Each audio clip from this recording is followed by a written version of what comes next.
Om Shri Sai Ram, Gita Vahini by Bhagwan Shri Satya Sai Baba. Chapter 16, Distraction-Free Attention on the Lord at the Final Moment. Chintana, reflection, remembrance of Madhava or God at the point of death is not so easy for ordinary folk. It presupposes long training, previous achievement of certain accomplishments, what is called Purva Samskaram. The mind must have gone through a certain course of discipline. It or mind has to be repeatedly practiced, Abhyasa Shukta. To reflect upon God, even that is not enough to reflect upon God at the point of death. The mind must discard all other thoughts as low and inferior. Also, one should feel disgusted over objects other than God. When these two are present, Chintana of Madhava will certainly emerge and be steady during the last moments. So, your mind is the important thing for everything. When the mind rots, all else rots. Man is rendered rotten. The fate of man depends on the state of mind. So, to reform or reshape the mind, good practices have to be sought. Therefore, Lord Krishna began describing how the Lord has to be reflected upon in the mind and with what feelings and emotions he has to be affixed in the mind and what the true nature of God is. Arjuna, people describe me in three different ways. As Nirguna Nirakara Rupam or attributeless and formless. As Saguna Nirakara Rupam or formless and attributes. And third, as Saguna Sakara Rupam, form with attributes. I shall tell you about the second, the Saguna Nirakara Rupam first, and how you have to picture the Lord in this aspect. Listen, He, the Lord, is described as Kavi, Puranudu, Anusasistudu, Sukshma Rupudu, Sarva Dharudu, Achintya Rupudu, Adityar Varanudu, Tamastita. At this point, Arjuna interrupted Krishna. He asked, Lord, you said he's a Kavi, a poet. There are Kavis among ordinary mortals too. How then can you call the Lord to a Kavi and discredit him? Or does Kavi denote something special? When applied to him, make that point a little clearer. Krishna said, Kavi does not mean merely a poet who composes poems or ornamental prose. Here, Kavi means Sarvajanatvam or omniscience. It means the one who is a Trikala Darshi, that is aware of the past, present and future, and so it is a description of the Lord. He is Sarvagna or knows everything. Kavi sees all, hence the derivation of Kavi is mentioned as Kavi Sarvajana Kranta Darshi. Kavi is the one who is omniscient and far-sighted. It is the Lord who revolves in every heart and effects changes from step to step. Why dilate on this long? For all creation, the Kavi is the Adhara or prime basis. Therefore, Kavi means Sarvajana, and the Lord is Akshara Kavi, imperishable Kavi. His Kavitam or poetry is Amrita Kavyam or immortal composition. Arjuna again inquired, Lord, secondly you said Puranudu, that he is Puranam or ancient. What is the significance of that? Krishna replied, of course, the Lord is the most ancient, but he is as contemporary as he is ancient. He's Sanatana, eternal, beyond the beginning. He's also Nutana. He's also Nutana, new, every moment. That is why it is said, Purana Vamiti Puranam. Puranam means Pura Navamiti, ancient. Though legendary story told in a new fashion, a living composition suitable for all times.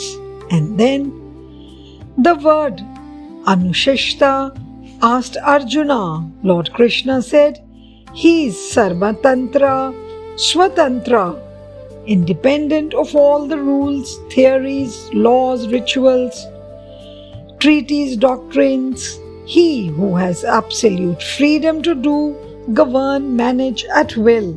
He is the essential governor of all. The Panchabhutas, or five fundamental elements, execute his orders. They cannot overstep the limits laid down for them by him.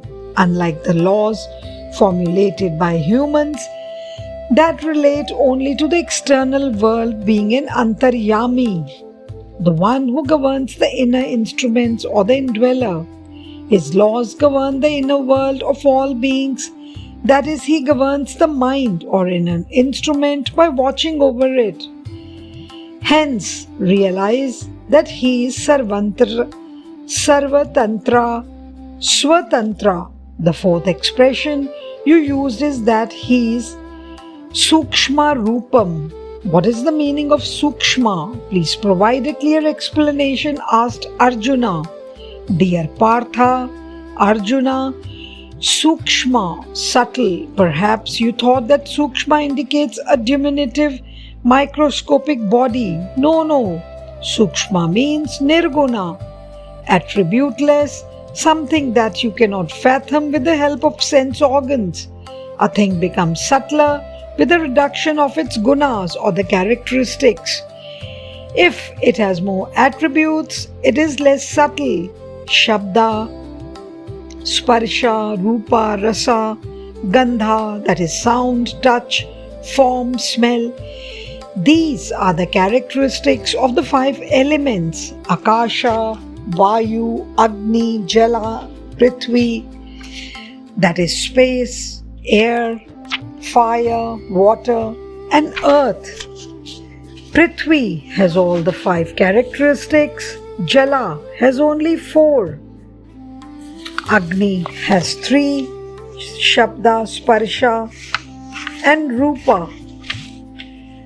Vayu has just Shabda and Sparsha. Akasha has only one, Shabda.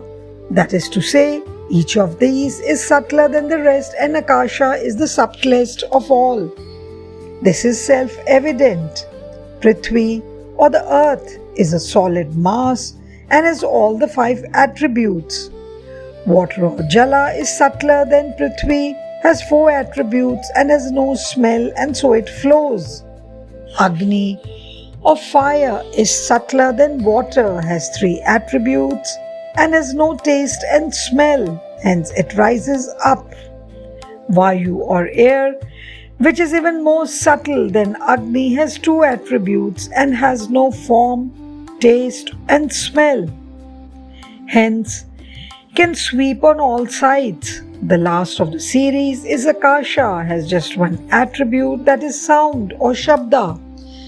It has no touch or form or taste or smell. Therefore, it is the subtlest of all.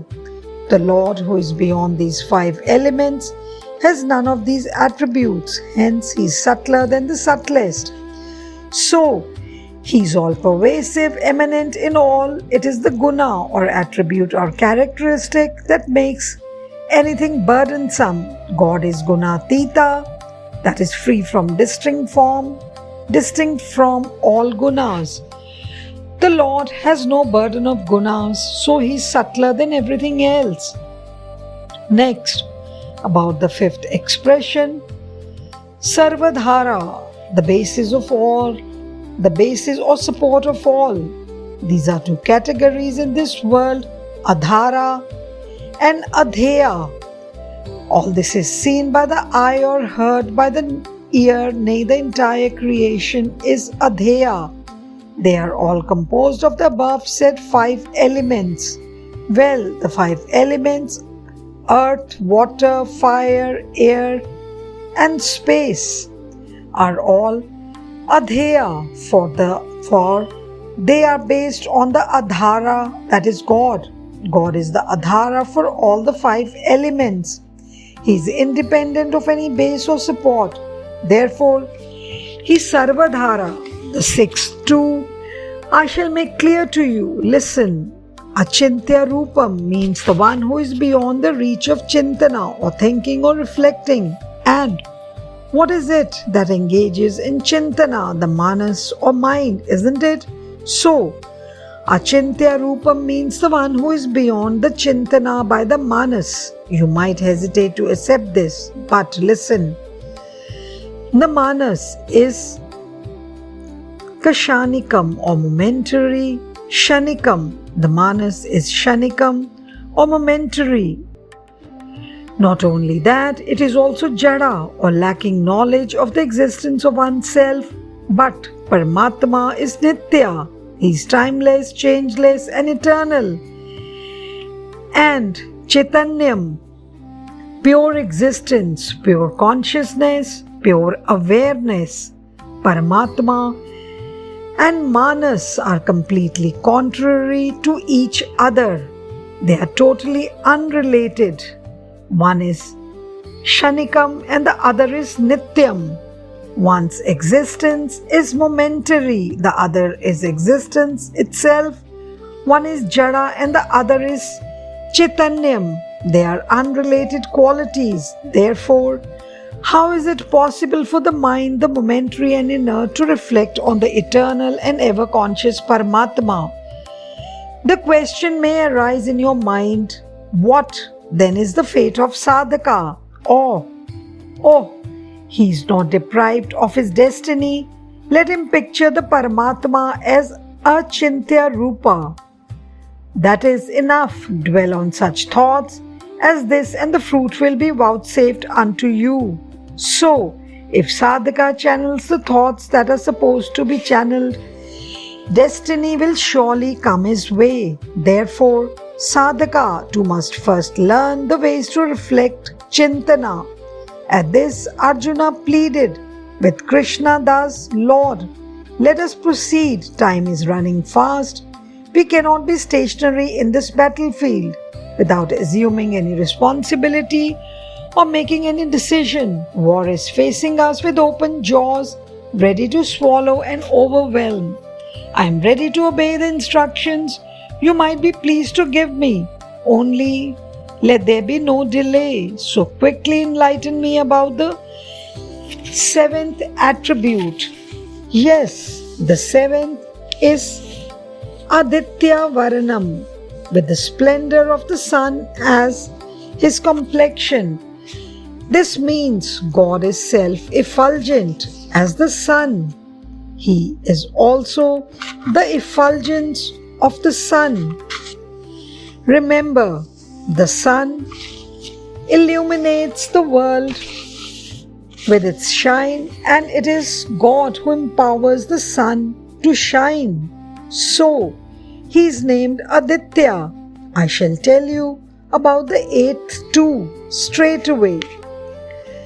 Tamasa Rupa, Tamasu Para, the one beyond all trace of tamas. Tamas means ajnana or ignorance or darkness, and Parudu means sakshi or witness. So, Tamasu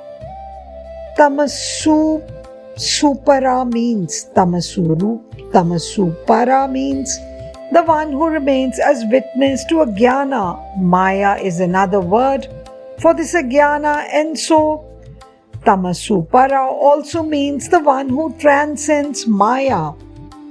Arjuna, just close your eyes for a moment. What is it that you experience? Complete darkness, isn't it? How did you know that it is dark? You cannot see darkness. Then, how did you announce that there was darkness there? So, There are two entities there, darkness and he who sees the darkness. Isn't it so?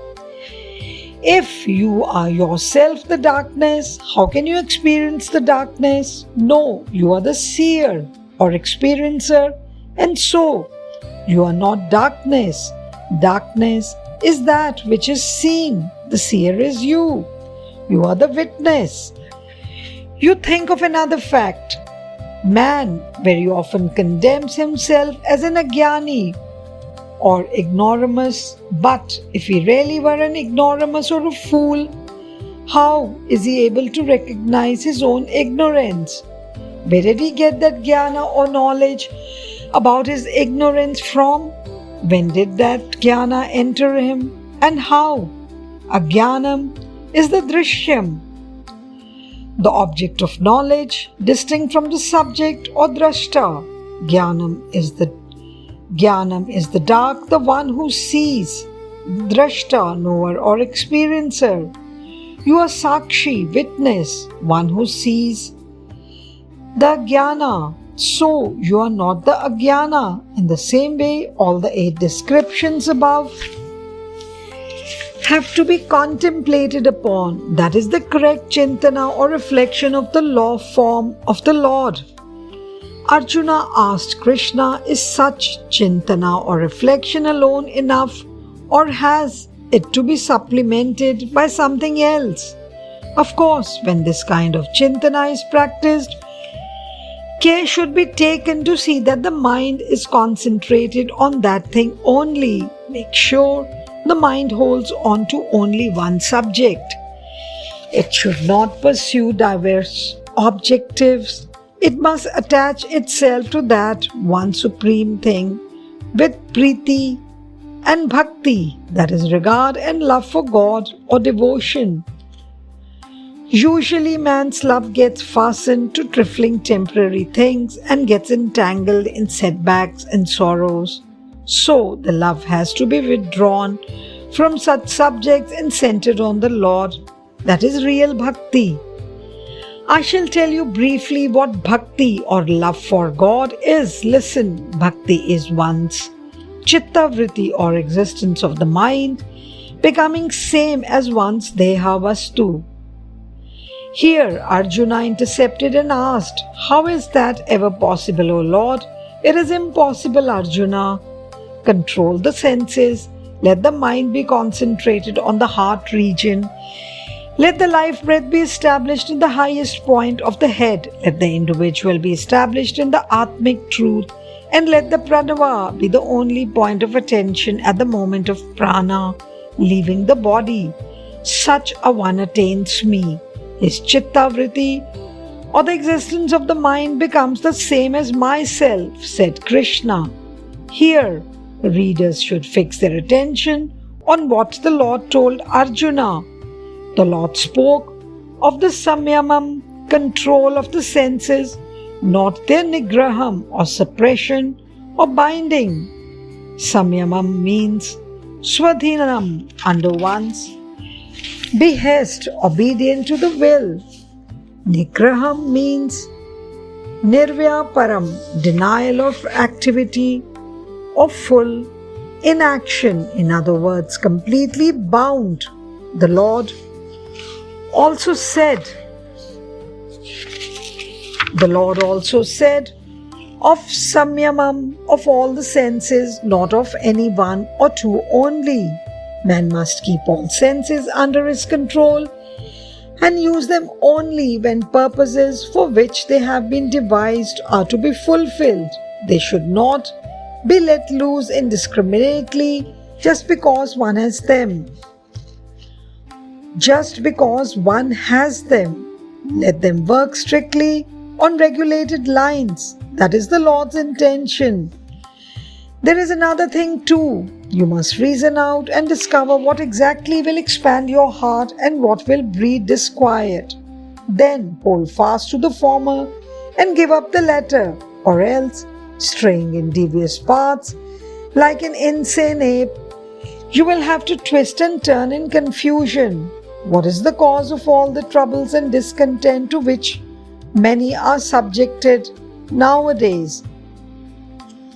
It is the improper use they make of the senses. Believe in this, for there is no other reason for them to suffer so. Be ever vigilant over the sort of ingress and egress taking place enough through each door of your home. You must decide and carefully watch, because when the inlet meant for one thing is misused as an inlet for something else, the home will have only discontent, confusion, disorder. It is wiser to take precautions against such disorder before entrance is effected rather than dealing with the mishap. You may excuse the trespass for the first time, but certainly you must take enough care to see that it is not repeated. That is the better method, though not the best.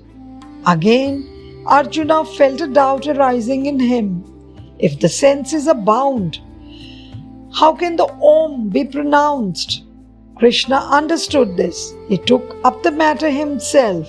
Arjuna, Om has to be pronounced in the mind, not through the mouth as a sensory organ. Next, Arjuna raised another question to relieve himself of another doubt. Krishna, you said, Japato nashti patakam. He who does japam, repeated utterance of a mantra or name of the chosen deity, will get rid of papam or sin. But if the ultimate result of japam is to cure one's papam only, then what happens to Paramatma Prapti, or the attainment of the Lord or liberation? The Lord was happy when Arjuna mentioned this doubt. Partha, Arjuna, of course, your question is a very important one. But let me tell you, Paramatma Prapti need not be sought after separately or specially. When Om is recited, along with meditating upon the profound meaning of the Om, which points out to the Lord, then the Lord too is attained by you. Arjuna insisted on this point. He asked, Lord, is it ever possible to simultaneously recite Om and meditate upon its significance? Of course, it is easy for you to describe all this so quickly, but my Lord, it is very challenging to implement. Krishna replied, Arjuna, it is just for this purpose that I mentioned at the very start about Abhyasa Yoga, the method or means or technique of steady and uninterrupted practice or Abhyasa. Practice, steady practice, will ensure you both reciting Om and meditating upon its significance simultaneously. Probably you do not realize the importance of Abhyasa.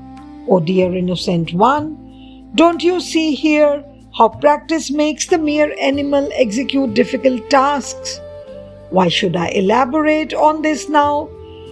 Look at these horses forked to your chariot, these elephants ranged on the battlefield. They render the assistance in battle, which even man with the superior equipment of reasoning cannot give. Just consider how this was made possible. Where have elephants dwelling in the forest observed the tactics of battle? Or do you hold that fighting on the battlefield is their nature? No. Their present skill is proof of the means of technique of practice or abhyasa. Similarly, practice the withdrawal of the mind from the senses steadily for a long time. Then it will empower the mind. Let me tell you, those who leave their last breath by reflecting upon Paramatma through repeating the sacred pranava do attain the Lord. Krishna said this with great emphasis. Arjuna did not sit quiet. He boldly posed another query.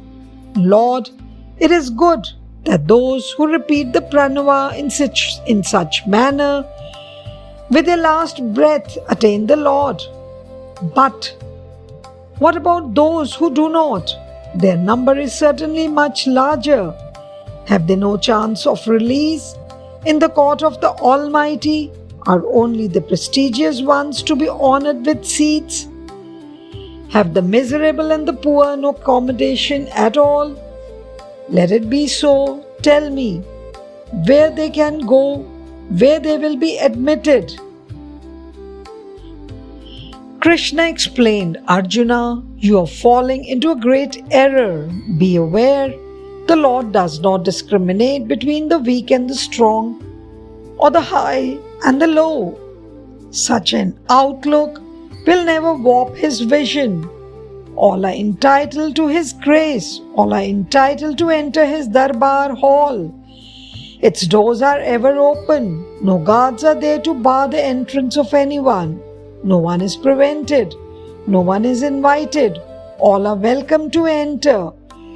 What can anyone do if some do not approach the entrance door whatsoever? Those who desire warmth have to go near to the fireside and sit there. Those who stand afar can know only the light that emerges from the fireside, but not its warmth. What do you say of that man who standing afar declares that the fire has no warmth? He certainly is not sane. Similarly, all who yearn for Bhagavad Sanidhi or proximity to the Lord, all who pine to experience Him, all who desire to enter the darbar of the Lord, and who strive in their mind constantly for the function of their desire, all have admission and accommodation there. But it is not possible for everyone to repeat the pranava at the final moment. That is the reason why constant remembrance of the Lord with an unsullied mind is said to have the power of inducing the Lord to bear the burden of your yoga shema. That is yoga which granting the ungained spiritual boons. Shemam, protection of what has been granted. Of course, this too requires abhyasam sadhana, or the spiritual means or discipline. It yields everything. So, to accomplish anything, sadhana or efficient means to attain an abhyasam. Sadhana and abhyasam are very essential. And finally, ananya chintana, or distraction-free attention on the Lord, is the efficient means of attaining me. Jai Sai Ram. साईश्वराय विद्महे सत्यदेवाय धीमहि तन्नः सर्वप्रचोदयात्। ॐ साईश्वराय विद्महे सत्यदेवाय धीमहि तन्नः सर्वप्रचोदयात्। ॐ साईश्वराय विद्महे सत्यदेवाय धीमहि तन्नः सर्वप्रचोदयात्। ॐ